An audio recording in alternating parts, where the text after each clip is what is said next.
네, 하나님 말씀 보도록 하겠습니다. 출애굽기 13장 1절부터 10절까지의 말씀입니다. 출애굽기 13장 1절부터 10절까지의 말씀. 저 여러분이 한 절씩 교독하고 마지막 절은 합독하도록 하겠습니다. 출애굽기 13장 1절부터 10절까지의 말씀입니다. 교독합니다. 여호와께서 모세에게 일러 이르시되 이스라엘 자손 중에서 사람이나 짐승을 막론하고 태에서 처음 난 모든 것은 다 거룩히 구별하여 내게 돌리라.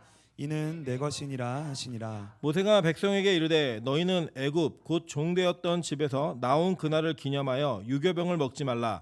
여호와께서 그 손의 권능으로 너희를 그곳에서 인도하여 내셨음이니라. 아비벌 이 날에 너희가 나왔으니 여호와께서 너를 인도하여 가나안 사람과 헷사람 곧 헷사람과 아모리 사람과 히윗 사람과 여부스 사람의 땅 곧 내게 주시려고 내 조상들에게 맹세하신 바 젖과 꿀이 흐르는 땅에 이르게 하시거든 너는 이 달에 이 예식을 지켜. 이래 동안 무교병을 먹고 일곱째 날에는 여호와께 절기를 지키라. 이래 동안에는 무교병을 먹고 유교병을 내게 보이지 아니하게 하며 내 땅에서 누룩을 내게 보이지 아니하게 하라. 너는 그날에 내 아들에게 보여 이르기를 이 예식은 내가 애굽에서 나올 때 여호와께서 나를 위하여 행하신 일로 말미암음이라 하고 이것으로 내 손의 기호와 내 미간의 표를 삼고 여호와의 율법이 내 입에 있게 하라. 이는 여호와께서 강하신 손으로 너를 애굽에서 인도하여 내셨음이니 해마다 절기가 되면 이 규례를 지킬지니라. 아멘. 네, 주변에 있는 분들에게 이렇게 한번 인사하겠습니다. 어떻게 오셨습니까? 네, 그래서 이렇게 인사하겠습니다. 당신 보러 왔습니다.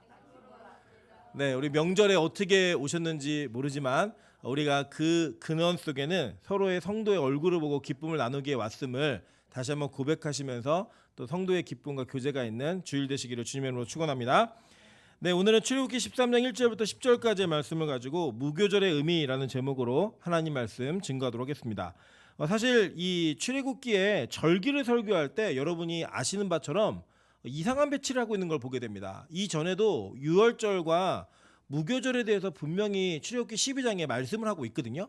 그런데 그 12장 말미에 10번째 재앙과 출애굽하는 사건을 이야기한 다음에 다시 유월절을 얘기하고 있습니다. 근데 그 유월절은 이방인에 관련된 유월절에 대한 규례들을 추가시켰죠. 그리고 오늘 13장에 보시면 또 다시 무교절에 대한 이야기를 또 합니다. 그러니까 이것이 그냥 한꺼번에 몰아가지고 쭉 돼 있으면 너무 이해하기가 편할 텐데 성경은 의도적으로 이 이야기를 출애굽이라고 하는 사건을 중심으로 나누어 놓고 이 전과 후에 대한 보완들을 조금 하고 있는 것을 보게 됩니다. 그래서 이 내용들을 통하여서 우리는 지난 시간에 우리가 무교절을 살펴보았고 이 무교절의 생명의 떡인 예수 그리스도에 대한 이야기를 우리가 나누었기 때문에 그것을 조금 더 깊이 이해하는 또 하나님께서 그렇게 이해할 필요가 있기 때문에 그 배치를 나눠주신 거거든요.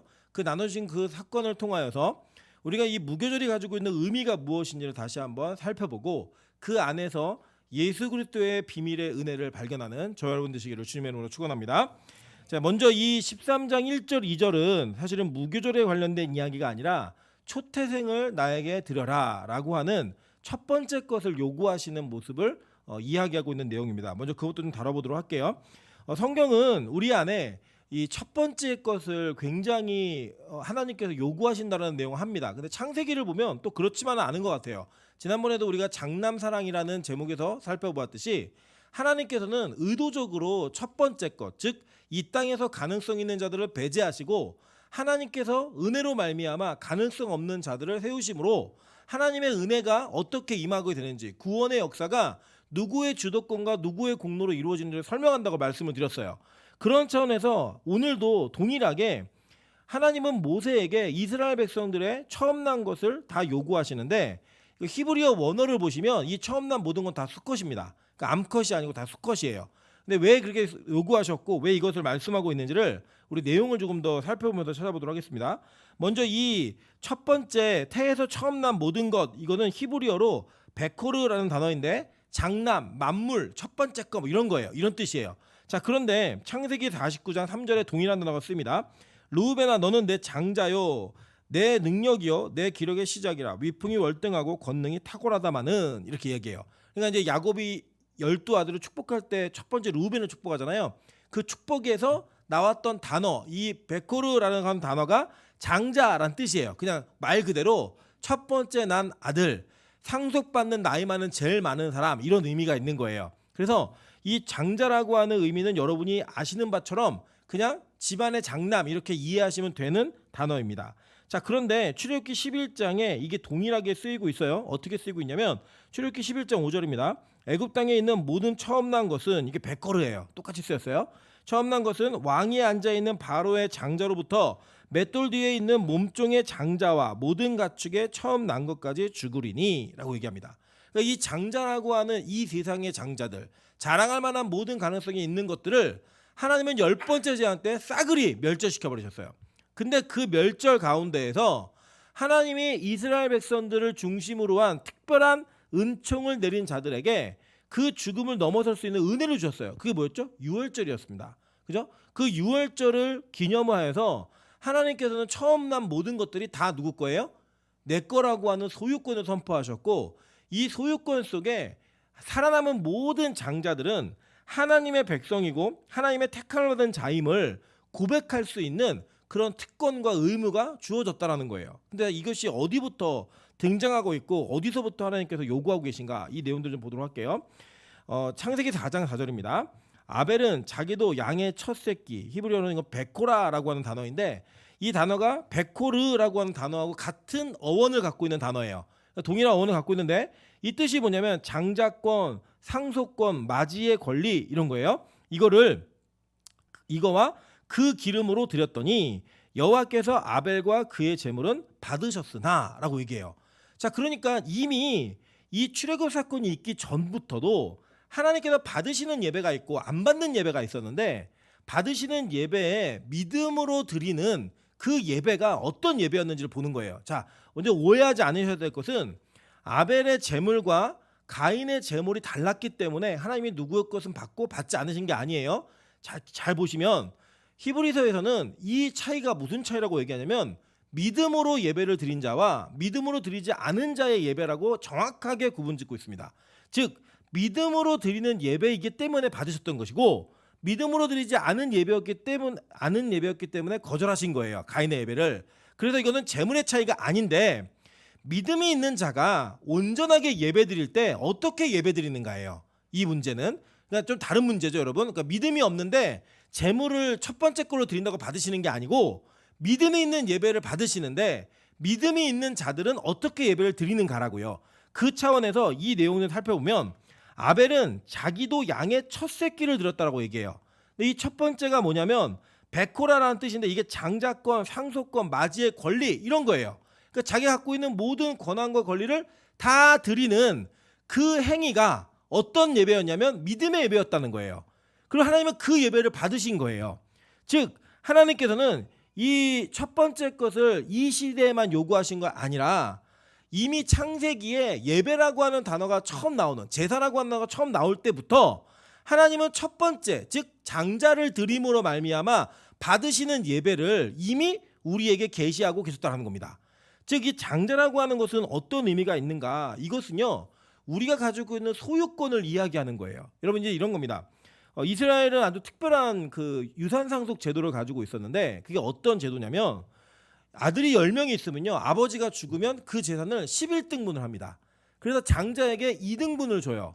그 2등분을 주고 나머지는 하나씩을 줘서 전체가 가지고 있는 아버지의 자산이 동등하게 분배되는 것이 아니라 장자에게는 2배 가게 돼 있어요. 그리고 여러분, 엘리사가 엘리야에게 갑절의 영감을 주세요라고 얘기했던 것은 당신보다 2배 받고 싶습니다, 이 얘기가 아니고요. 엘리야의 장자적 그 사명의 상속권을 자기가 갖고 싶다는 그 표현을 한 거예요. 그러니까 이 장자권을 받는 것은 어떤 의미가 있냐면 그 집안의 아버지가 누렸던 모든 특권들을 다 이 아들이 가져가는 거예요. 그래서 이 장자권이라고 하는 것, 첫 번째 것이라고 하는 이것은 다른 것들보다 동일한 것의 의미를 넘어선 더 큰 의미가 있는 그 내용이 담겨져 있는 겁니다. 첫 번째, 장자, 이런 것들은. 그래서 하나님께서는 이스라엘 백성들에게 이런 관점으로 뭘 요구하시냐면 11조를 요구하신 거예요. 여러분, 이 11조라고 하는 개념은 지금 우리 현대사회에서 교회가 11조 그러면 자꾸 이렇게 거부감이 드시기도 하시고, 저도 굉장히 이렇게 강조하는 거 원치 않습니다. 원치 않는데 설명을 좀 이해하시면 11조가 어떤 종류의 헌금인지를 좀 잘 이해하셨으면 좋겠는 거예요. 자, 10의 1조라고 하는 첫 번째, 이거는 하나님께서 장자의 권한 그리고 장자가 가지고 있는 의미를 우리에게 주신 소유의 물질에다가 그대로 투영하신 거예요. 즉 그 무슨 내용이냐면 이스라엘 백성들이 상속을 할 때 장자에게 모든 걸 다 준다고 했잖아요. 우리 조선시대도 그랬잖아요. 장자가 다 가져갔잖아요. 그 다 가진 것처럼 첫 번째는 단지 아들이 셋이 있어도 장자가 가지고 있는 의미는 지금하고는 전혀 다른 무게감이 있었던 거예요. 전체를 다 상징하는, 전체를 대표하는 상징적 의미가 있었던 거예요. 그거를 하나님은 요구하신 겁니다.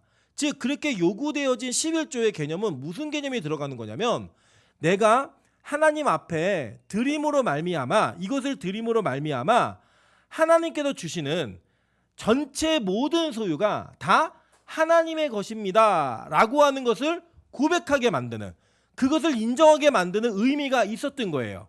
예. 여러분 그냥 이것이 되게 중요한 의미가 있는 겁니다. 그러니까 11조라고 하는 것이 단지 그냥 내가 번 재산의 10%를 그냥 내니까 그 10%가 나에게 어떤 의미가 있고 그것이 어떤 뭐 세금을 다 냈기 때문에 나는 다 낸 거다 이런 의미가 아니라요. 나의 모든 것이 다 누구 거라고요? 하나님의 것입니다 라고 하는 온전한 고백을 하게 만드는 의미가 있는 거예요. 즉, 잘 이해하셔야 돼요. 믿음이 없는 분들, 이 믿음이 없는 분들은요 11조를 안 하셔도 됩니다. 11조는 의무적인 헌금이 아니고요 우리의 믿음에서부터 출발하는 자발적 고백인 거예요. 즉 하나님과의 온전한 관계가 형성된 믿음의 사람만 할 수 있는 특권인 거예요. 여러분 11조 내시면서 아까운 분들 계시잖아요. 안 하셔도 돼요. 왜냐하면 11조가 일단 아깝다는 생각이 드시는 분들은 왜 아까운 거냐면 내 모든 것이 하나님 것이라고 하는 고백이 있다 없다? 없기 때문에. 그래서 그거는 절대 우리가 하나님께 온전히 드려지는 예배가 될 수 없다라는 거예요. 즉 우리가 진짜 고백이 내가 하나님께 드리는 고백입니다. 모든 것이 다 하나님의 소유입니다. 라는 진짜 고백이 들어가면 11조가 아깝다 안 아깝다? 안 아깝죠. 여러분 원래 다 하나님 건데 그중에 10분의 1만 내는 것으로 그걸 증명하래요. 얼마나 큰 특권이에요. 원래는 반이나 뭐 60% 내놔라 이래도 우리가 내놔야 되는 거라니까요 원래는. 근데 하나님이 10의 1만 그걸 내면 네가 증명하는 거야. 이걸 하게 하신 거예요 여러분. 그래서 11조는요 엄밀히 말하면 헌금 아니에요. 11조는 나의 모든 것이 하나님의 것이라고 고백하는 하나님에 대한 믿음의 고백인 겁니다. 그러니까 그거를 지금 누가 했냐면 아벨이 자기가 예배를 드릴 때 첫 새끼를 드림으로 그 고백을 한 거라고요. 자 이게 어떻게 연결되는지 이해되시죠 조금? 자 그걸 좀 가지고 하나님 그럼 11조를 어떻게 명령하셨나 한번 보도록 할게요. 신명기 14장 22절부터 23절입니다. 너는 마땅히 매년 토지 소산의 11조를 드릴 것이며 내 하나님 여호와 곧 여호와께서 그의 이름을 두시려고 택하신 곳에서 내 곡식과 포도주와 기름의 11조를 먹으며 또 내 소와 양의 처음 난 것을 먹고 내 하나님 여호와 경외하기를 항상 배울 것이니라 라고 얘기해요. 배울 것이니라 이렇게 얘기했어요. 그러니까 지금 이 11조의 행위가 어떤 것을 나타내냐면 내 하나님 여호와를 경외하는 것을 항상 배울 것이다 이걸 얘기한 거예요. 그런데 여러분 잘 보시면요 이 11조에 대한 구체적 명령이 어디서 나오냐면 신명기에 나오고 있어요. 신명기 14장에. 여러분 신명기는 모세의 세 편의 설교였죠. 첫 번째는 출애굽에 관련된 설교였고 두 번째는 십계명을 다시 가르치는 설교였고 세 번째는 너희가 가나안 땅에 들어가서 어떻게 살게 될 것인가 어떻게 살아야 될 것인가를 가르치는 내용이었어요. 그런데 여기 보면 너는 마땅히 매년 토지의 소산이라고 얘기하면 지금 이 설교는 어디에 관련된 설교인 거예요? 그 땅에 들어가서. 그죠? 그래 앞으로 이루어질 일들이에요. 그럼 이 땅은 어떻게 분배를 받는 거였어요? 제비를 뽑아서 하나님께서 주시는 땅의 소유가 나에게 오는 것이고 그 이스라엘 백성들은 하나님으로부터 받은 기업이기 때문에 이걸 사고 팔 수 있어요 없어요? 없었죠. 그죠? 그러니까 받은 것에 대한 모든 것들을 다 하나님 것이라고 고백하라고 하는 하나님의 명령이에요. 더군다나 이것을 하나님은 그것을 먹으라고 이야기하면서 하나님을 경외하는 것을 배우라, 그것을 고백하라 라고 얘기하는 거예요. 즉 지금 이 11조의 개념은 첫 번째 것, 처음 것을 드리는 거고 그 처음 것이 하나님 것이라는 것을 통하여서 모든 것이 주의 소유다라고 하는 것을 고백하는 그 연결고리가 담겨져 있는 겁니다. 그래서 하나님께서는요 아주 의도적으로 첫 번째 것을 자꾸 요구하시는 거예요. 그래서 첫 번째 것, 장자, 처음 난 것, 짐승이라도 다 내 거야 라고 고백하는 거 뭐냐면 너의 전체가 다 나의 것이야 라고 하는 관계성을 확인하고 싶어 하시는 겁니다. 우리 보통 이게 무섭진 않잖아요. 잘 한번 생각해 보시면 돼요. 예를 들어서 모르는 남자나 모르는 여자가 넌 내 거야 라고 얘기하면 어떤 생각이 드세요? 이거 미쳤네, 큰일 났네, 이거 스토커네, 막 이런 생각 드시죠? 근데 만약에 여러분이 사랑하는 아내나 남편이나 연인 사이에 넌 내 거야 라고 얘기하면 그게 무서우신 분, 그럼 이거 문제가 있는 거죠, 관계에. 그죠? 그러니까 예를 들어 아내가 나가는 남편에게 여보 당신은 내 거야 이렇게 얘기하면 그 무서우세요? 그 이상한 거예요. 정상적인 부부의 관계에서는 그 말은 사랑의 고백인 거죠. 그리고 그 소유권에 대한 이야기를 통하여서 두 사람이 어떤 관계인가를 확인하는 거예요. 우리가 근데 하나님하고는 그런 관계 형성이 인격적으로 안 돼 계시면 하나님이 자꾸 너 거 내 거야 라고 얘기하는 게 이상하다 안 이상하다? 이상하신 분들은 관계 형성이 안 되신 거예요. 내 걸 뺏어가는 것 같고 하나님과 사랑하는 관계가 아닌 것 같은 거죠. 근데 하나님하고 연애를 하시잖아요. 하나님과 사랑의 관계가 형성이 되시면요 하나님이 넌 내 거야 라고 하는 게 얼마나 기쁜지 몰라요. 얼마나 감사한 내용인지 모른다니까요. 그거를요 하나님은 계속 확인하자는 거예요. 내가 너 좀 너무 사랑하니까. 그러니까 이 11조의 개념은요 하나님의 사랑이 전제된 거예요. 관계성이 전제된 거예요. 첫 번째 것을 요구하시는 개념은요 하나님과의 사랑의 관계가 전제되어진 관계라는 겁니다. 이 개념을 좀 바꾸셔야 돼요. 막 교회 가면 뭐 헌금 얘기, 돈 얘기 이거 아니에요. 여러분 아시지만 우리 빛가서공 교회는 헌금을 강요하는 교회가 아니에요. 저는요 여러분이 헌금을 조금 더 하나님과의 온전한 관계 속에서 올바르게 드리는 것들을 아셨으면 좋겠는 마음에서 제가 설명을 드리는 겁니다. 그러니까 그 이해 속에서요 여러분 이 믿음이 없는 분들은 헌금 안 하셔도 괜찮아요. 진짜예요. 그냥 하는 말이 아니라 제가 이런 말을 했더니 어떤 분이 밖에 외부에서 있는 분이 그렇게 얘기해야 더 많이 한다고 이렇게 얘기하는 작전으로 생각하시는데 저는 그런 사람 아닙니다. 여러분이 진짜 믿음이 없는 분들은요 절대 이런 얘기를 들어도 시험 들지 마세요. 그냥 이쪽 귀로 듣고 이쪽 귀로 흘리세요. 제가 우리 빛가서공교회 모든 성도가 헌금하는 것을 매주 봅니다. 제가 매주 보는데요. 다른 헌금들은 물론 뭐 주의 깊게 보는 건 안 보는 건 아니지만 다 보지만 제가 유독 집중해서 보는 게 뭐냐면 11조예요. 근데 저는 그 11조의 액수를 보지 않아요. 뭘 보냐면 11조를 하던 성도가 계속 하고 있는가, 11조를 안 하던 성도가 혹시 하고 있는지, 했던 성도가 안 하고 있는지 이걸 보는 거예요. 뭐냐면 그것은 우리의 하나님과의 관계성과 직결된 문제이기 때문에 그 문제가 무너졌을 경우에는 체크를 해야 됩니다. 너 왜 내수 안 내서? 이게 아니고요. 지금 하나님과의 믿음의 관계가 어떤지를 보는 거예요. 그런 차원에서 저는 그런 관리를 하지 제가 누가 얼마를 냈고 이런 거 잘 몰라요. 그러니까 우리 안에서는 이런 내용에 오해가 되지 않았으면 좋겠어요. 이걸 장황하게 설명해야 되는 것도 저는 사실 자존심 상해요. 왜냐하면 하나님은 우리 교회 지금 빚 지는 교회 아닙니다. 빚 갚는 교회예요. 이런 거 안 해도. 그래서 제가 이걸 말씀을 드리는 거는 우리의 헌금이, 우리의 예물이 하나님 앞에 율법이 되지 않기를 소망하기 때문이에요. 진짜 감사와 은혜가 되기를 소망하기 때문입니다.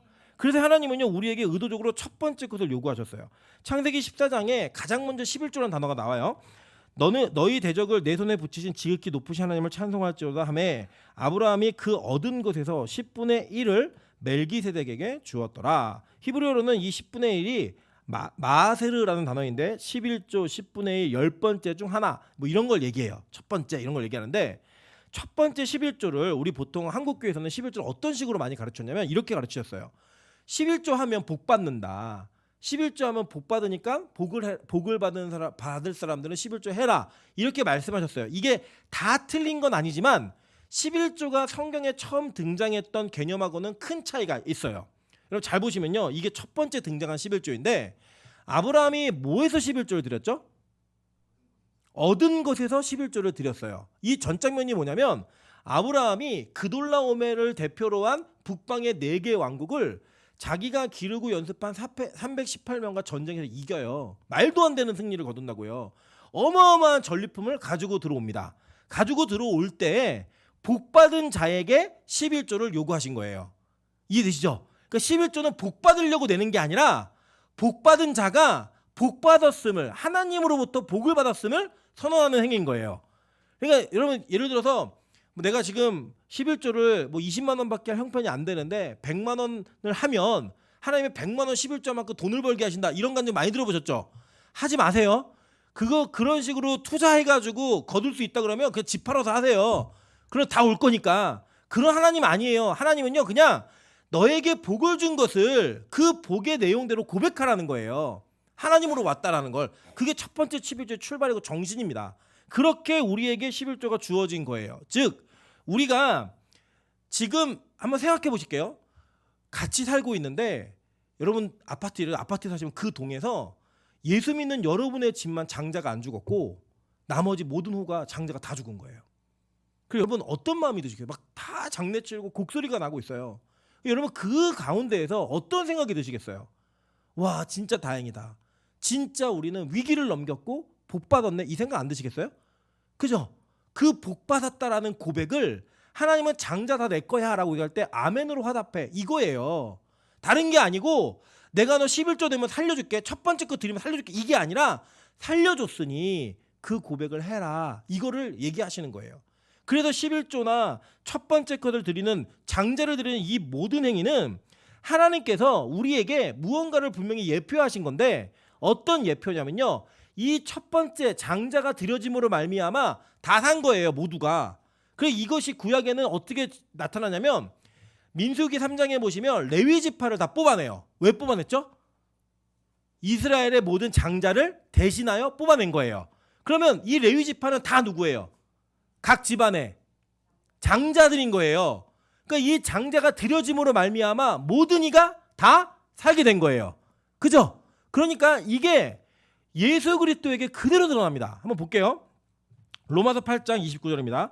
하나님이 미리 아신 자들을 또한 그 아들의 형상을 본받게 하기 위하여 미리 정하셨으니 이는 그로 많은 형제 중에서 뭐가 되게 하셨어요? 맏아들이 되게 하려 하심이니라. 헬라어로는 프로토토코스라는 단어인데 이 단어의 뜻이 장자 만물 처음 태어난 것이에요. 그러니까 히브리어로는 베코르, 그죠? 똑같은 단어이죠. 똑같은 단어로서 누가 드려진 거예요? 예수가 선택되어 드려진 거예요. 그래서 누가 사는 거예요? 나머지 전체가 다 살게 되었다라고 성경 우리에게 가르치고 있는 겁니다. 그러니까 이 구약의 제사와 11조에 대한 이해를 온전히 하지 못하면 예수를 다 이해하지 못하는 거예요. 즉 11조의 완성은 누구예요? 예수 그리스도인 거예요. 처음 것을 드리는 것의 완성은 누구예요? 예수 그리스도인 거예요. 그래서 성경은요 이것을 계속 강조해요. 골로새서 1장 15절입니다. 그는 보이지 아니하는 하나님의 형상이시오 모든 피조물보다 먼저 나신 이시니, 이 헬라어가 프로토토코스, 장자, 첫 번째 난 것, 처음, 만물, 이걸 얘기한다고요. 동일한 단어로서 예수님이 처음 나신 분이다 라고 얘기하면서 그 장자이신 예수 그리스도의 희생, 그 드려짐으로 말미암아 누가 살았다고요? 저와 여러분이 산 존재가 되었다라고 얘기하는 거예요. 히브리서 1장 3절부터 6절입니다. 이는 하나님의 영광의 광채시요 그 본체의 형상이시라. 그의 능력의 말씀으로 만물을 붙드시며 죄를 정결하게 하는 일을 하시고 높은 곳에 계신 지극히 크신 이의 우편에 앉으셨느니라. 그가 천사보다 훨씬 뛰어남은 그들보다 더욱 아름다운 이름의 기업으로 얻으심이니 하나님께서 어느 때 천사 중 누구에게 너는 내 아들이라 오늘 내가 너를 낳았다 하셨으며 또 다시 나는 그에게 아버지가 되고 그는 내게 아들이 되리라 하셨느냐. 또 그가 맏아들을 이끌어 세상에 다시 들어오게 하실 때에 하나님의 모든 천사들은 그에게 경배할지어다 말씀하시며, 이게 무슨 뜻이냐면 하도 이 히브리서가 쓰여지는 시대에 사람들이 막 천사를 봤다 막 그러면 난리를 죽이고 막 그 천사를 본 게 대단한 것처럼 막 얘기하고 막 이러니까, 야 천사보다 예수가 훨씬 큰 존재야. 천사들은 그 집안에 그냥 일하는 사환들이고 예수는 아들이야. 근데 어떤 아들이냐면 맏아들이야. 이걸 얘기하는 거예요. 장자보다 누가 더 크니?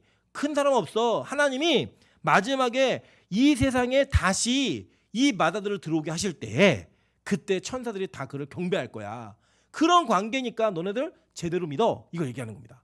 그러니까 여러분 우리가요 뭐 자꾸 뭐 환상 보고 뭐 꿈꾸고 이런 거 너무 기뻐하지 마세요. 뭐가 제일 좋은 거냐면 여러분 안에 예수가 믿어지는 게 최고예요.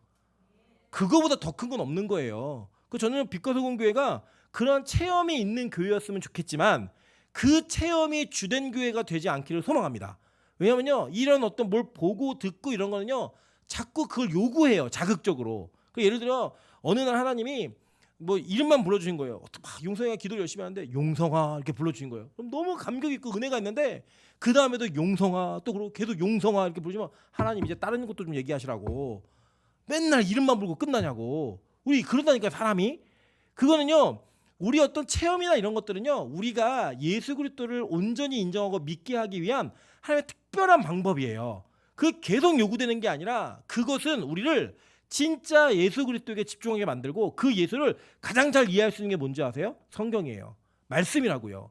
그 말씀 앞에 서게 만드는 거예요. 그래서요, 예수님은 맏아들로서 이 땅에 오신 분이고 그 예수를 우리가 인정하고 고백함으로 말미암아 첫 번째 것을 드렸던 그 제사 행위의 완성이 무엇인지를 고백하게 만드는 겁니다. 여기서 끝나는 게 아니에요. 잘 볼게요.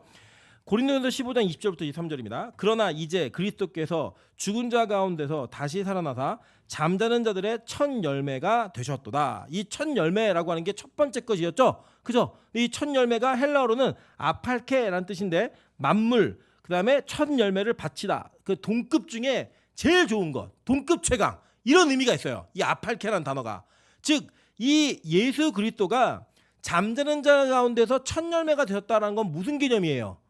부활의 개념이죠. 그죠? 그러니까 이 맏아들을 처음 내가 소유하겠다, 모든 걸 내가 갖겠다라고 하는 거는 뭐가 의미가 또 담겨 있는 거냐면 부활의 의미까지도 담겨져 있는 거예요. 그러니까 원래 죽어야 되는 자들인데, 죽었던 자들인데 살리신 거죠. 그죠? 그 살리신 그 개념, 새롭게 태어났던 존재가 된다는 거예요. 새롭게 태어난 존재가. 우리 지난주에 우리 수요 예배 때 이주영 목사님께서 그 침례의 의미를 아주 디테일하게 설명해 주셨잖아요. 원래 죽었다가 다시 태어나는 그 삶을 통하여 내가 새롭게 부활되어지는 그 은혜를 사모하게 되는 형식적인 의미가 이 땅에서의 침례에 담겨져 있고 세례에 담겨져 있다는 얘기를 드렸잖아요. 그 얘기가 바로 이 첫 열매이신 그리스도에게 나타나는 것처럼 이 첫 번째 것을 드리는 건 이런 의미가 있었다는 거예요. 그래서 하나님은 집요하게 우리에게 처음 것, 장자, 첫 열매 모두 요구하시는 거예요. 왜냐하면 우리가 그 행위를 통하여서 이러한 계시의 깨달음을 알게 하시기 위해. 여러분 이게 얼마나 감사한 일이에요. 구약 성도들은요 잘 모르고 했어요 그냥 이거를. 근데 신약의 우리는 이렇게 구약에 예언되어진 언약의 절기들이나 하나님이 지키라고 하신 예식들이 다 예수로 말미암아 성취됐다는 걸 알면서 그분을 믿는 거예요. 그러면 우리에게 그 약속되어진 언약의 내용들이 다 이루어진다 안 이루어진다? 이루어진다예요. 그래서 율법은 폐해진 게 아니라 율법은 완성되는 겁니다. 누구로 말미암아? 예수로 말미암아. 그래서 율법을 이해하셔야 되는 거예요. 율법이 폐지되었으면 율법 이해하면 안 되죠. 그냥 찢어버려야죠 성경에서. 근데 이걸 이해하시면요 여러분 신앙생활 엄청난 유익이 있어요. 내가 예수 믿으면서 어떻게 되어 있는지를, 예수의 약속이 어떻게 성취되어지는지를 정확히 알 수 있기 때문에 믿음이 훨씬 견고해지고요. 그 믿음 안에 거하는 것이 기쁨으로 다가온다는 거예요. 여러분 그것이요 바로 하나님께서 첫 번째 것을 요구하신 그 내용입니다. 그 다음에 이제 무교병과 유교병을 얘기하시면서 막 얘기하세요. 여러분 이거를 보시면 이제 도대체 왜 무교병인가 이걸 좀 보셔야 돼요. 이게 무교병은요 사실 맛이 없는 떡입니다. 제가 지난번에도 질문을 드렸더니 빵을 안 구워 보셨던 것 같은데 이제 이게 우리나라 성경에는 이게 떡으로 다 번역이 되어 있는데 왜 그러냐면요 성경을 번역하던 시기에 빵의 개념이 없었어요 우리나라에. 그래서 떡으로 다 번역을 해놨는데 실제로는 빵이 더 가깝고요. 빵이 맞아요. 빵이 맞는데 이 맛자라고 하는 무교병은 맛이 없어요 일단. 그럼 맛있게 하려면 뭘 해야 돼요? 이스트를 넣어가지고 발효를 시켜서 부풀어서 구워야 되는데 성경에는요 이 무교병은 맛없는 빵을 대접하는 장면이 처음 나오는 게 어디냐면 창세기 19장이에요. 한번 보도록 하겠습니다. 창세기 19장 1절부터 3절입니다. 저녁 때 그 두 천사가 소돔에 이르니 마침 롯이 소돔 성문에 앉아 있다가 그들을 보고 일어나 영접하고 땅에 엎드려 절하며 이르되 내 주여 돌이켜 주의 종의 집으로 들어와 발을 씻고 주무시고 일찍 일어나 갈 길을 가소서. 그들이 이르되 아니라 우리가 거리에서 밤을 새우리라. 롯이 간청하며 그제서야 돌이키고 그 집으로 들어오는지라. 롯이 그들을 위하여 식탁을 베풀고 무교병을 구우니 그들이 먹으니라 라고 얘기해요. 자, 이 무교병을 구웠다라고 하는 첫 번째 무교병의 등장은 어느 장면에서 나오죠? 소돔과 고모라 사건에서 나오는 거예요. 여러분 이 뒤에 이야기를 다 아시죠? 뒤에 이야기는 뭐냐면 소돔과 고모라에 들어온 천사들을 집단 윤관하려고 그 집안에 몰려옵니다. 사람들이. 그때 하나님이 그들의 눈을 멀게 하시고 천사들이 롯을 건져요. 건진 다음에 하는 말이 뭐냐면 이 땅 멸할 거야. 멸망시킬 거니까 빨리 나가. 이거예요. 그래서 사위들한테 얘기했더니 농담으로 여기서 안 나가요. 막 지체하고 막 재산 때문에 막 어떻게 하죠 어떻게 하죠 이러고 있으니까 두 천사가 나중에는 이 롯의 가족들의 손을 잡고 막 데리고 나옵니다. 근데 누가 뒤를 돌아보죠?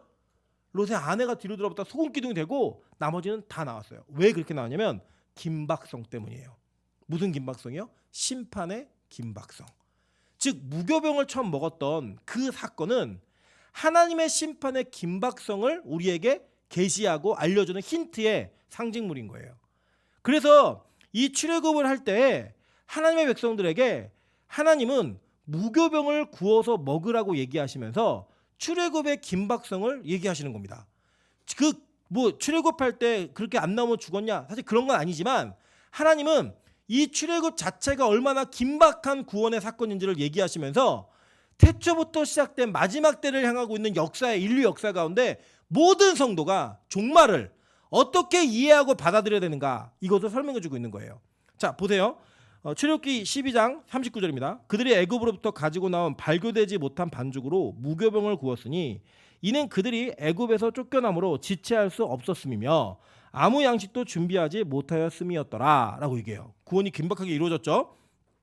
그리고요 이 무교병이 또 하나 상징하는 게 있어요. 신명기 16장 3절입니다. 다 보도록 할게요. 유교병을 그것과 함께 먹지 말고 이랫동안은 무교병 곧 고난의 떡을 그것과 함께 먹으라. 이는 내가 애굽 땅에서 급히 나왔으니 이같이 행하여 내 평생에 항상 내가 애굽 땅에서 나온 날을 기억할 것이니라 라고 얘기합니다. 저기 보니까요 고난의 떡을 무교병이라고 얘기한 거예요. 고난의 떡. 그러니까 맛없는 떡을 먹는 게 고난이었겠죠. 그죠? 예, 제가 제 친구가 결혼했는데 결혼을 하고 옛날에 결혼했을 때 그 아내가 떡볶이를 만들었는데 떡볶이가 너무 맛이 없어가지고 이렇게 아내가 나가는 사이에 땅에 묻었대요. 그거를 땅에 묻었는데 그 다음에 여보 맛있는 거 생각 일찍 들어가니까 그 겁이 나더래요. 그 먹는 게 자기에겐 고난이었다. 뭐 이런 얘기를 하거든요. 맛없는 걸 먹는 건 고난이었죠. 그런데 이 고난은 맛이었기 때문에 그런 의미는 아니에요. 이 의미 자체가 고난의 떡이라고 하는 그 내용이 무엇을 담고 있는지를 보는 거예요.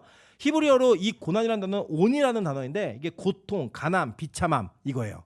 그러니까 이 무교병을 먹는다는 것은요 어떤 의미였냐면 노예들은 뭘 발효시켜가지고 뭘 구워먹고 이럴 수 있는 시간 자체가 없는 거예요. 너무 급하게 일을 해야 되고 쫓겨야 되고 이 땅의 삶이 너무 각박하니까 그 가난과 고통과 비참함 속에 무교병을 먹을 수밖에 없는 자신의 인생이 담아있는 그런 의미가 있었던 떡이었어요. 그걸 먹으라는 거예요. 그래서 여러분 이 고난의 떡은요 이 땅에서 하나님께서 우리를 건지시는 그 날을 기념하면서 계속 먹어가는 거예요. 그러니까 즉 구원받은 것이 구원받은 이후의 삶이 뭐다? 고난이고 구원받기 이전의 삶이 고난이다. 그리고 이 고난도 언제 끝나냐? 알려드릴게요 오늘. 이 고난 끝나긴 끝나요. 근데 어쨌든요 그거를 계속 먹으라는 거예요. 계속 기억하면서 내가 고난 가운데 나왔다. 고난으로 들어왔다. 고난 가운데서 출발했다. 이거를 계속 고백하라는 거예요. 자 그런데 계속 얘기하는 게 이런 겁니다. 로마서 8장 17절부터 18절입니다. 자녀이면 또한 상속자 곧 하나님의 상속자요 그리스도와 함께한 상속자니 우리가 그와 함께 영광을 받기 위하여 고난도 함께 받아야 할 것이니라. 생각하건대 현재의 고난은 장차 우리에게 나타날 영광과 좋게 비교할 수 없도다. 옛날에는 좋기라는 단어가 있었는데 지금 빠졌네요. 영광과 비교할 수 없도다 이렇게 얘기를 해요. 자, 이 내용은 뭐냐면 우리가 자녀라는 거예요. 근데 이 자녀가 또한 동시에 상속자라는 거예요. 상속자. 근데 이 상속자는 헬라어로는 클레로노모스라는 단어인데 이 단어가 무슨 뜻이냐면 몫을 받은 사람, 기업 물을 자, 제비뽑기에서 이긴 자 이런 뜻이에요. 자, 그러니까 이게 또 뭐랑도 관계가 있는 거냐면 아까 얘기한 첫 새끼랑도 관계가 있는 거예요. 그 첫 새끼가 우리 11조로 연결된 게 어떤 관계인지 보셨죠? 근데 그 11조가 땅을 기업으로 제비뽑기에서 받은 자였잖아요. 그 상속자에게 요구되어지는 삶이 뭐였어요? 고난의 삶이었다는 거예요. 이 로마서 그 바울이 얘기하는 거 바울 사도가. 근데 그 고난은 어떤 고난이냐면 예수 그리스도와 함께 영광을 받기 위해서 받아야 될 필수적 고난이라는 거예요. 여러분 그래서 한국 교회가 이 고난의 신학을 잊어버렸습니다. 예수 믿는 게 고난이었어요. 예전에는요. 고난 자체였고 하나님을 섬기는 것 자체가 고난을 각오하지 않으면 안 되는 걸음을 걸어야 되는 그 고백이 있었어야만 됐어요. 근데 요새 한국 기독교는 예수 믿으면 고난의 길에서부터 탈출한다고 생각을 해요. 성경은 우리에게 그렇게 안 가르쳤다니까요. 성경은 우리에게 뭐라고 말했냐면 예수 믿는 것 자체가 고난이래요. 도대체 이 연휴에 왜 우리가 여기에서 예배를 드려야 돼요? 고난이에요, 여러분. 어디 갔다가도 불안하고 예배 안 오면 안 될 것 같은 그런 안타까운 마음이 자꾸 우리를 이게 오잖아요. 여러분, 금요일 날 2시간을 올 때 얼마나 오고 싶지 않겠어요. 쉬면 되잖아요. 쉬면 한 주 정도는 쉴 수 있잖아요, 그냥. 그런데 예수 믿고 그 믿음을 따라 사는 행위, 그 믿음을 따라 사는 모든 여정이 뭐예요? 고난이라는 거예요. 고난. 특별히 좀 이렇게 고난이 좀 없는 교회를 만나면 좋겠는데 우리 교회는 또 고난을 계속 강조하는 교회잖아요. 고난 신앙이 살아있는 교회잖아요. 그러니까 뭐 툭하면 철야하고 툭하면 특별 집회하고 툭하면 뭐 하늘문에 올라서 기도하자 그러고 거길 왔다 갔다 하는 게 고난이에요, 고난. 근데 여러분, 이 고난은요 필수적이라는 거예요. 왜요? 장차 우리에게 올 영광을 누리기 위해서는 이게 필수라는 거예요.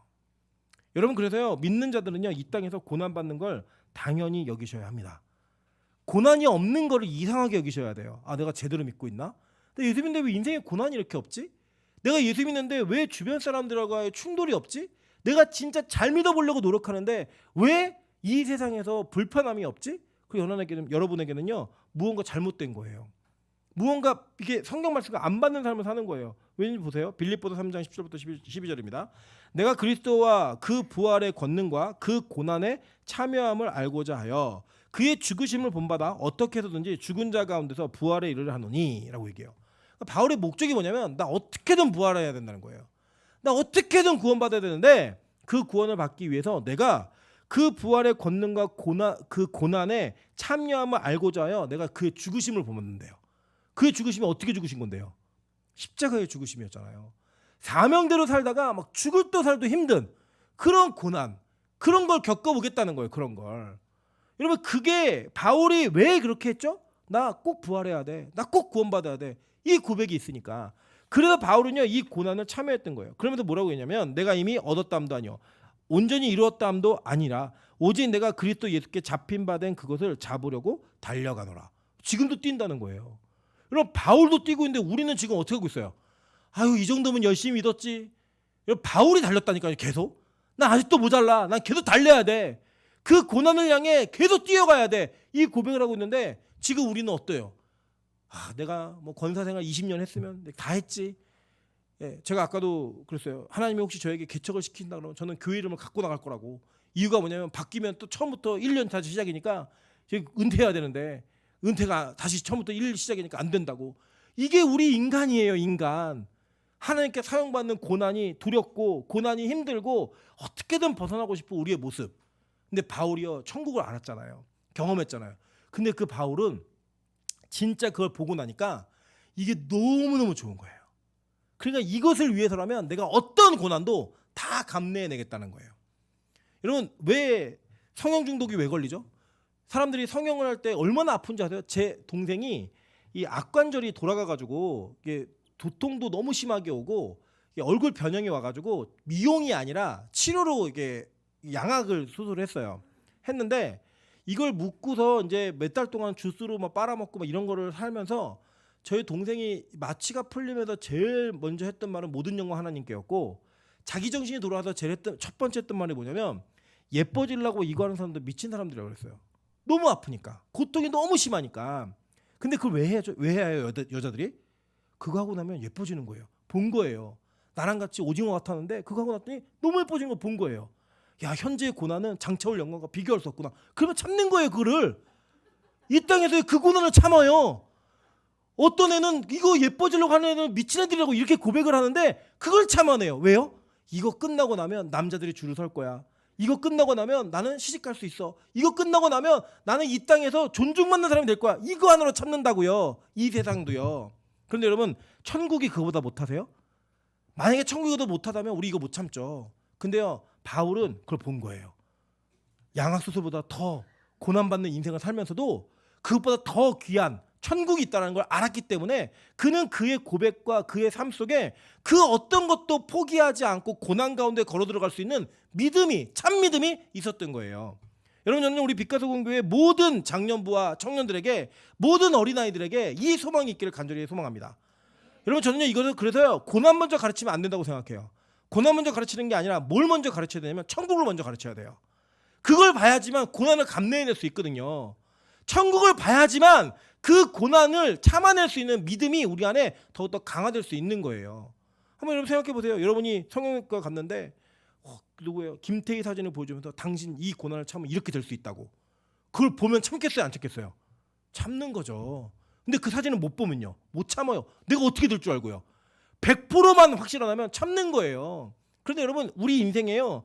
천국에 대한 소망이 없으니까 십자가를 통한 교회의 신앙생활하면서 당하는 고난을 못 받는 거예요. 근데 예수님은요, 하나님은요, 이스라엘 백성들에게 얘기하는 거예요. 야, 내가 너 젖과 꿀이 흐르는 땅 반드시 데려갈 거야. 그러니까 지금 무교봉 먹어. 내가 젖과 꿀이 흐르는 땅에 데려갈 거니까 너 무교봉을 먹어. 이 얘기하는 거예요. 제가 예전에 유초등부 교사를 할 때 가나안 땅은 하나님의 약속의 땅은 젖과 꿀이 흐르는 땅이야. 어땠을까? 그랬더니 유초등부 아이가 이렇게 얘기하더라고요. 끈적끈적했을 것 같다고. 젖과 꿀이 흐르니까. 근데 그 땅이 얼마나 좋은 땅인지 하나님은 그 땅에 대한 소망을 얘기하시면서 지금 이 고난을 감내내라는 거예요. 왜냐? 그 고난 끝에 너희를 반드시 하나님의 약속한 땅으로 데리고 들어갈 거야. 이걸 얘기하는 거예요. 그래서요 바울이 이런 얘기를 데살로니가 후서에서 이야기합니다. 1장 3절부터 10절입니다. 형제들아 우리가 너희를 위하여 항상 하나님께 감사할지니 이것이 당연함은 너희의 믿음이 더욱 자라고 너희가 각기 서로 사랑함이 풍성함이니 그러므로 너희가 견디고 있는 모든 박해와 환난 중에서 너희의 인내와 믿음으로 말미암아 하나님의 여러 교회에 우리가 친히 자랑하노라. 이는 하나님의 공의로운 심판의 표요 너희로 하여금 하나님의 나라에 합당한 자로 여김을 받게 하려 함이니 그가 그 나라를 위하여 너희가 또한 고난을 받으리라. 너희로 환난을 받게 하는 자들에게는 환난으로 갚으시고 환난을 받는 너희에게는 우리와 함께 안식으로 갚으시는 것이 하나님의 공이시니 주 예수께서 자기의 능력의 천사들과 함께 하늘로부터 불꽃 가운데에 나타나실 때 하나님을 모르는 자들과 우리 주 예수의 복음에 복종하지 않는 자들에게 형벌을 내리시리니 이러한 자들은 주의 얼굴과 그의 힘의 영광을 떠나 영원한 멸망의 형벌을 받으리로다. 그날에 그가 강림하사 그의 성도들에게서 영광을 받으시고 모든 믿는 자들에게서 놀랍게 여김을 얻으시리니 이는 우리의 증거가 너희에게 믿어졌음이니라 라고 얘기해요. 데살로니가 교회가 지금 모든 환난과 박해와 핍박과 이걸 다 믿음으로 견디고 있는데 왜 견디고 있냐면 우리가 너희에게 전한 것이 믿어졌기 때문에 그런다는 거예요. 그게 뭐예요? 천국. 이 구약의 이스라엘 백성들에게 뭐였죠?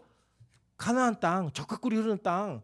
그 소망을 준 거예요. 그게 천국의 예표인 거예요. 그래 가나안 땅이. 저와 여러분에게도요 그런 예표가 있죠. 여러분 이런 겁니다. 우리가 은혜를 받잖아요. 그리고 우리가 하나님의 은혜와 그 사모함 가운데 하나님의 은혜를 체험하고 나면요 너무 기뻐요. 예배 드리는 것도 기쁘고 교회 오는 것도 기쁘고 행복해요. 그러니까 그게 천국의 모형인 거예요. 이 교회가. 그래서 이 교회의 모형을 보면서 우리가 예배를 드리기 위해 이 땅의 일주일의 삶을 고난 가운데 살지만 참는 거예요. 드디어 주일이다. 드디어 예배 드릴 수 있구나. 하루의 삶을 참는 거예요. 우리 교회 매일 예배가 있으니까 오늘 오전부터 저녁까지 이 고난의 삶을 살고 예배 드리러 가는구나. 그 예배를 그렇게 기뻐하는 게 정상이라고요. 원래는. 근데 우리는 어떻게 살아요? 예배 드리면 내일 어떡하지? 내일 출근 어떻게 하지? 매일 예배 드리면 내 삶을 어떻게 살지? 그게 왜 그래요? 우리에게는 아직 하나님의 나라가 새하늘과 새 땅이 그 천국이 우리에게 이 고난을 감내할 만한 믿음으로 아직 안 다가온 거예요. 그래서 여러분 매일 예배를 드려라 뭐 이렇게 얘기하는 거 제가 말씀드리지만요 절대 스트레스 받지 마세요. 그래서 우리는 매일 예배 있는 거예요. 그냥 우리 교회는. 그래서 여러분 그 예배에 감동이 되시면 오시는 거예요. 그냥 감동이 안 되면 안 오셔도 돼요. 근데 여러분 이럴 수 있잖아요. 여러분 안에 어느 날 천국이 믿어지고 예배가 막 좋아지고 그 예배에 사모함이 생길 수 있다 없다? 있다. 그럼 얼마나 좋겠어요. 그죠? 그러면 그 천국에 대한 사모함이 여러분에게 실제로 체험되어질 수 있는 예배 현장이 그냥 우리 교회에 있는 거예요. 우리 교회 얼마나 좋은 교회예요. 그러니까 매일 천국을 사모하는 자들이 모여서 그 감격을 누릴 수 있는 교회니까 그걸 누리는 거예요. 그냥.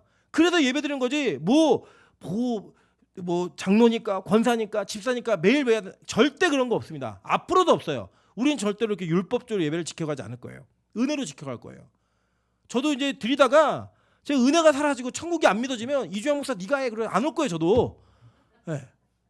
그렇죠. 그럴 거예요. 예배는 그렇게 드리는 게 아니니까 우리 안에 그 예배의 은혜 그것을 사모하기 위해서는요 천국이 먼저 믿어져야 된다고요. 그 오늘도 끌려오신 분들 아직 천국이 없는 분들이에요. 너무 죄송한 이야기지만 진짜 오늘도 명절이지만 우리 교회 예배를 쉬지 않네. 이 기쁨으로 오신 분들은요 천국이 믿어지시는 분들이라고요. 이게 믿어지면 게임 끝이에요 그냥. 저는요 진짜예요. 저는 너무 죄송한 표현이지만 여러분 다 지옥 가든 천국 가야 돼요. 저는 무조건. 저 진짜 천국 가야 돼요. 저는. 그래서 저는요 진짜 하나님의 나라를 소망하며 살 거예요. 진짜 그 나라 소망하며 살고 싶어요. 제가 요새 제일 부러운 사람이 누군지 아세요? 저 조세빈이 너무 부러워요. 저희 오늘 우리 임내 찬양 이거 했잖아요. 너무 부러워요. 25살의 인생 딱 짧게 하나님 앞에 부름받은 인생인데 사실 세빈이 24살까지 제가 어떻게 살았는지 봤잖아요. 예배드리기 싫어했고 천국이 뭐 의미 없었어요 그 아이에게. 근데 그 아이에게 악성 종양 정말 희귀 종양이 그냥 찾아와서 그의 마지막 인생의 1년 3개월을 정말 천국을 사모하다가 그 천국에 하나님 품에 영광스럽게 안겼어요.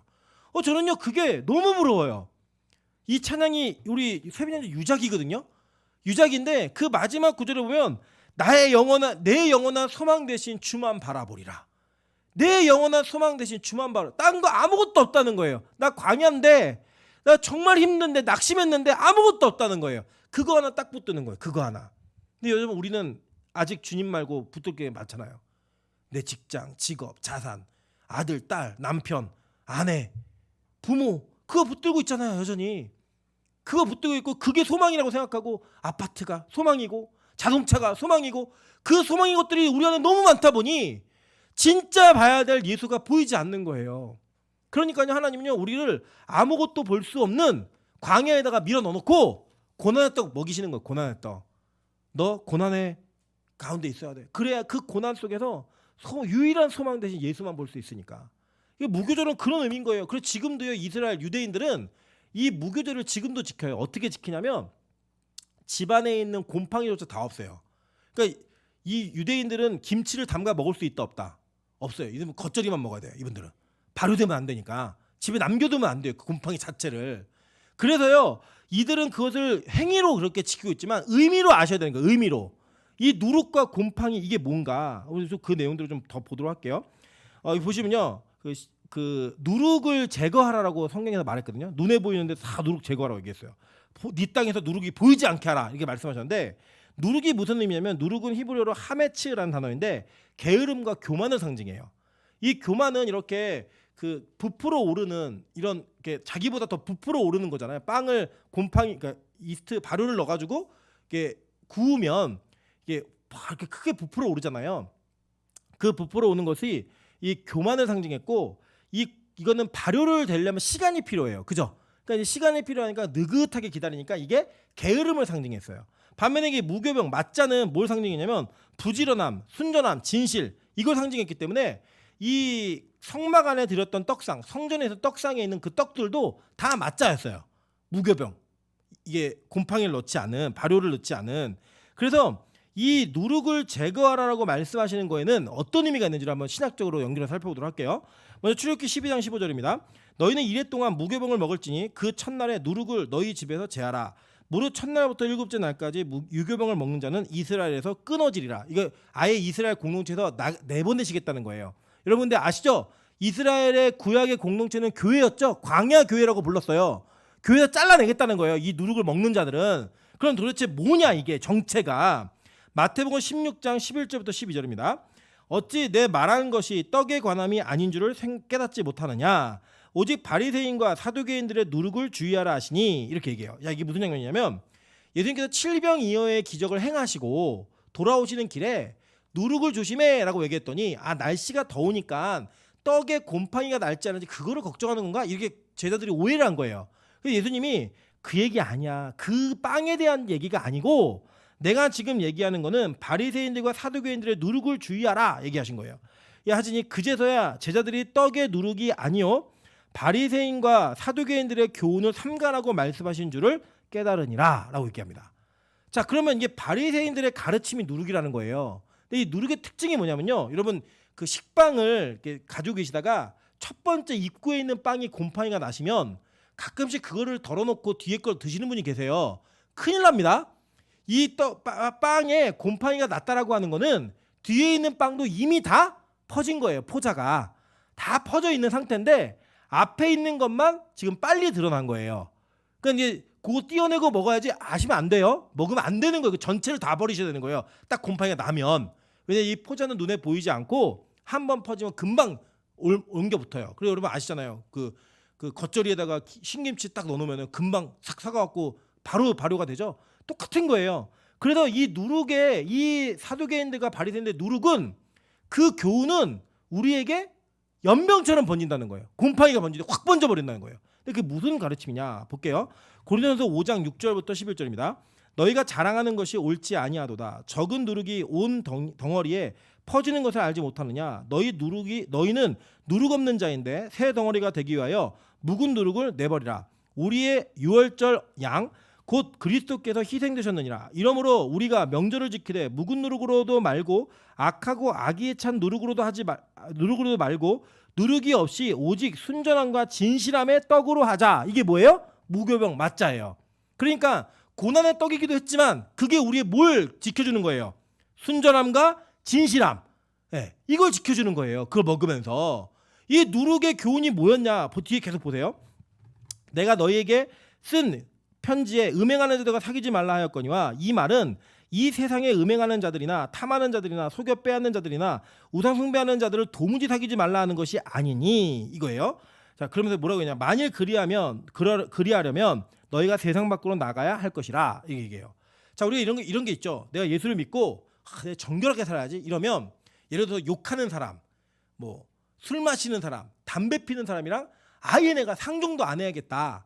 이렇게 생각을 하고 이 세상에서 담배 피는 사람이 딱 보이면 저 멀리 돌아가고 술 먹는 사람이 보이면 아예 상종도 안 하고 이렇게 살면 어떤 일이 벌어진대요? 세상 밖으로 나가라는 거예요. 그렇게 사는 게 아니라는 거예요. 그럼 여기서 누굴 그러면 도대체 말하는 건가? 뒤에 볼게요. 이제 내가 너에게 쓴 것은 만일 어떤 형제라 일컫는 자가 음행하거나 탐욕을 부리거나 우상 숭배를 하거나 모욕하거나 술 취하거나 속여 빼앗거든 사귀지도 말고 그런 자와 함께 먹지도 말라 함이라 라고 얘기해요.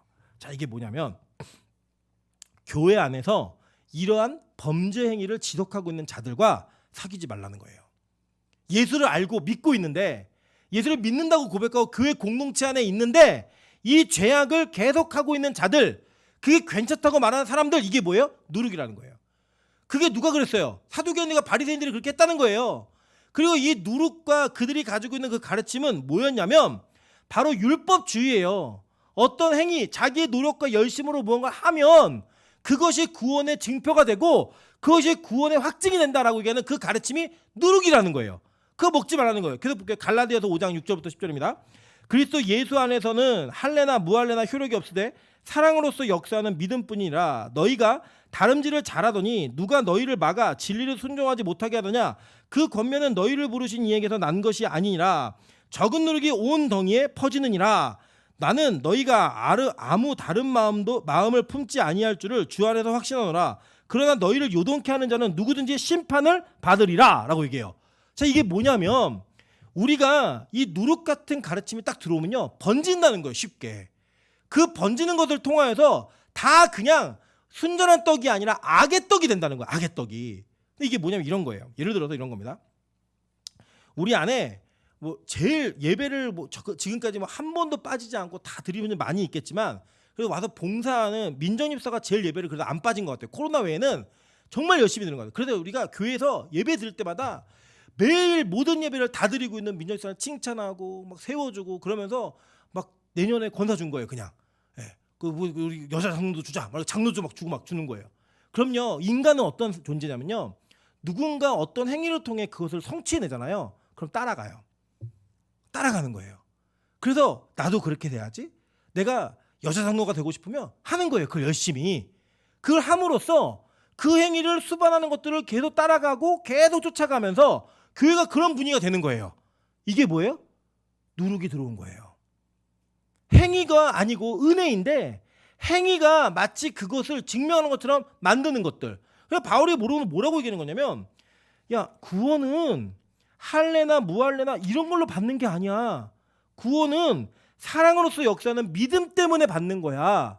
예수를 믿는 믿음 때문에 받는 거야. 근데 그렇게 잘 달려왔는데 누가 너희를 율법주의로 이끌었니? 보니까요 누룩이 들어온 거예요. 누룩이.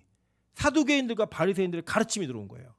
그러니까 여러분 보세요. 지금 무교병을 먹으라는 이유는 뭐냐면 지금 이 구원이 여기 보시면요. 오늘 읽은 본문을 보시면 다 이거예요. 하나님이 너희를 이끌어냈어. 이거예요. 내가 너희를 구원했어. 이거예요. 니들 어느 정도로 너희들의 공로가 없는 줄 알아? 쫓겨났어. 급하게 쫓겨나서 발효되지 못한 떡을 먹고 나와야 될 정도로 너희들 급하게 쫓겨났어. 니네 공로니? 아니야. 내가 한 거야. 그러니까 유교병을 먹지 말고 무교병을 먹어. 이거예요. 근데 우리는 자꾸 우리의 신앙생활에다가 넣고 싶은 거예요. 뭘요? 발효되는 거를. 내가 무언가 나의 공로가 있는 것처럼 내가 무언가 대단한 준비를 한 것처럼 그것을 통해서 무엇을 이뤄낸 것처럼 보여주고 싶은 거예요. 그러니까요. 그걸 자랑하는 자들을 뭐라고 얘기하느냐? 누룩이라고 말하는 겁니다. 여러분 한국 기독교가 이 누룩에 번진 메시지가 진짜 많다고 생각해요. 정말 많다. 제가 아까 말씀드렸잖아요. 아까 얘기 드린 첫 번째 거 드린 것에 연결된 11조. 이거 누룩 만들었어요. 그리고 우리 한국교회에서는요. 믿음 좋은 사람을 인정받는 거 별로 어렵지 않아요. 어떻게 하시면 되냐면 예수를 안 믿어도요. 11조하고 술 안 먹고 담배 안 피면 그냥 믿음 좋은 사람이에요. 이게 뭔지 아세요? 누룩이에요. 여러분 진짜로 우리 안에 여러분의 행위 속에 제가 오늘 왜 이렇게 11조나 이런 것들을 강조했느냐 헌금 내라는 얘기가 아니에요. 혹시 여러분이 그런 하나님의 은혜 가운데 사랑의 전제 가운데 이루어져야 되는 모든 관계를 누룩으로 하고 있다면 멈추세요. 그리고 뭘 하셔야 되냐면 누룩을 제하세요. 그 누룩을 완전히 제거하시고 그 제거하신 가운데 받을 수 있는 순수와 진실의 떡으로 하나님께 예배하셔야 돼요. 왠지 아세요? 이 유교병을 먹는 자는 이스라엘 공동체에서 끊어진다고 말씀하셨어요. 이게 구원을 받을 때 좀 더 영광스럽고 덜 영광스러운 문제가 아니라 구원받고 못 받는 문제라고요. 이렇게 심각한 문제예요, 이게. 그래서 하나님은 우리에게 무교절을 통해 무교병을 먹는 행위를 통하여서 우리의 행위가 아닌 하나님의 행위로 하나님의 공로로 우리가 온전한 은혜 가운데 구원을 받는 것을 고백하게 하신 거예요. 그래서 고난도 그렇게 받는 거고요. 그렇게 고백도 하는 거예요. 그게 바로 우리 공동체가 달려가야 될 방향성인 겁니다. 갈라디아 교회가 이게 무너졌어요. 예수님도 그 은혜를 가르치시고 그 은혜의 장면들을 선포하신 이후에 말씀하신 내용이 뭐냐면 바리새인들과 사두개인들의 그 누룩, 그들의 교훈을 삼가라 라고 말씀하셨습니다. 저는 오늘 우리 빛가서공 교회에게 하나님께서 왜 이 말씀을 주시는지 잘 기억해야 된다고 생각합니다. 왜냐하면요. 우리 교회는 여차하면 누룩을 품을 만한, 누룩을 넣을 만한 요소가 너무 많아요. 매일 예배를 드리고 있고 우리 교회가 사이즈에 비해서 정말로 물질의 헌신들이 정말 감사할 정도로 있어요. 그래서 우리가 자랑할 만한 것들이 있다고요. 이 교회가. 그래서 이 교회는 누룩을 품을 수 있는 가능성이 있는 교회예요. 그렇기 때문에 저는 오늘 더 하나님의 은혜가 여러분에게 강조되셨으면 좋겠습니다. 여러분의 구원이, 여러분의 예배 행위가 모든 것들이 다 하나님의 은혜로부터 온 무교병을 먹어야 되는 고백밖에 없어요. 저도 마찬가지, 우리 모두가요. 근데 우리가 그 안에다가 나의 공로를 넣기 시작하고 나의 존재를 넣기 시작하고 내 의미를 넣기 시작하면 우리 다 누룩 갖다 넣는 거예요. 그럼 누구 되는 거예요? 바리새인들, 사두개인들. 그래서 우리는 이 공동체로부터 탈락될 수밖에 없어요. 저 여러분에게 다시 한번 강조하고 고백합니다. 우리는 오직 예수 그리스도의 십자가로 말미암아 구원받은 존재입니다. 우리의 믿음은 나의 선택이 아닌 하나님의 선택이었고 나의 의지가 아닌 하나님의 열심과 의지였습니다. 그걸 고백하는 거예요. 그래서 여러분의 소유도 여러분의 모든 가지고 있는 자산도 다 누구의 거예요? 주의 것이고 은혜임을 고백하셔야 돼요. 그 고백이 있을 때 우리가 진짜 성도임을, 진짜 무교병을 먹는 것을 통해 진짜 하나님의 백성임을 증명해낼 수 있는 것입니다. 저는 우리 교회가 그런 교회 되기를